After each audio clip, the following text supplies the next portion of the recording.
So one of my favorite things that you said in our last conversation when we were talking about public speaking, and this was for a course that I did, an online course, is you were talking about how you can walk into a room and just kind of know how it's going to go. Yeah. And so you talked about like maybe it's high ceilings, maybe the tables are spaced out, maybe it's the diversity of the room or lack of diversity of the room.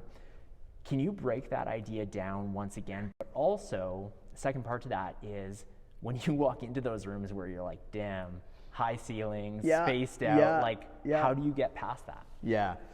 Well, it's interesting. I'll answer the first part first, which is, I know when it's going to be an incredible room when the event organizers have put in energy into the room. They put some time into making sure there's lights, there's music, it looks great, but maybe there's a production, maybe there's a great screen, maybe there's a great LED. Like you can tell when you get into the room which organizers have put in the effort, and putting in that effort actually translates into a little bit more energy. It's funny because the more that the event organizer puts an energy into the set design and what it looks like, the audience actually has more energy. That's number one.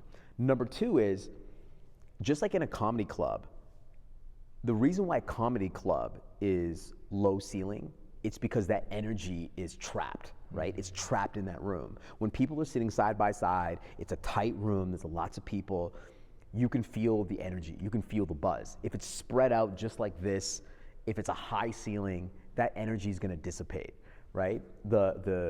If the laughter is gonna echo, or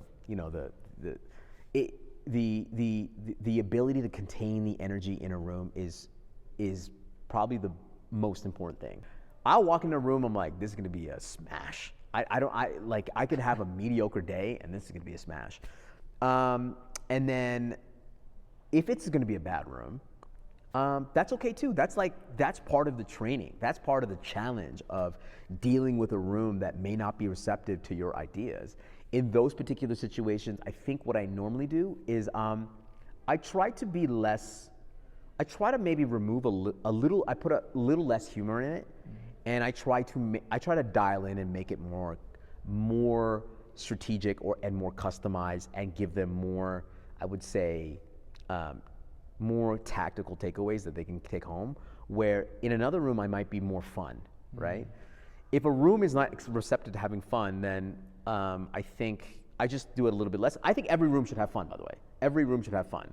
But that's how I sort of play it. I don't change the presentation drastically, but it's just a vibe.